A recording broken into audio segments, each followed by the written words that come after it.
Smo v času pospešenega širjenja okužb z respiratornim sincicijskim virusom. Kaj pediatri svetujete staršem? Kako naj prepoznajo znake tovrstne okužbe? Kaj lahko naredijo sami, kdaj pa je nujno, da ukrepajo in otroka pripeljejo k vam, pridejo po strokovno pomoč?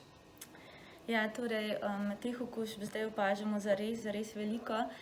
In kot ste omenili, je res pomembno, da starši nekako ločijo, kdaj je stanje takšno, da bo otrok potreboval zdravniško pomoč, kdaj pa lahko še sami doma mu pomagajo. Torej, če je otrok živahen in dobro pije, se tudi poigra in ne diha težko, tudi če ima izcedek iz nosu obilen, tudi če kašlja, tudi če ima vročino. To samo po sebi še niso alarmantni znaki. Se pravi, če je ob tem on nekako običajen, potem mu lahko doma pomagajo. Takrat je okužba običajno omejena na zgornja dihala.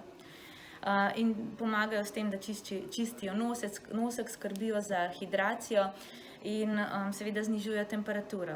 Če pa otrok postane tudi takrat, predvsem ko nima temperature, da opazijo, da težko diha, da hitro diha, da sunkovito diha, da ob tem stoka, da je tak zelo umirjen, kar poležava, večinoma spi, se slabo hrani, tudi dojenčki, na primer, se kar nehajo hraniti, večino časa prespijo in res težko dihajo. Takrat je pa nujno res otroka peljati zdravniku nemudoma.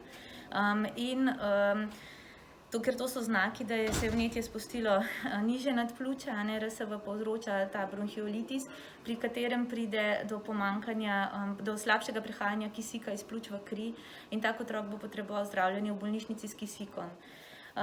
Tako da, ja, starši naj ne odlašajo, tudi če nas takoj po telefonu ne dobijo, nobenega ne bomo zavrnili in če jih skrbi, če otrok težko diha, tudi sredi noči, morajo poiskati zdravniško pomoč. Kako pa je z malčki, ki obiskujejo vrtce? Opažate tu še dodatno pospešeno širjenje? Ja, seveda. Tam je bazen teh okužb. Veliko malčkov preboleva okužbo v obliki prehlada, kot sem prej rekla, omejeno na zgornja dihala.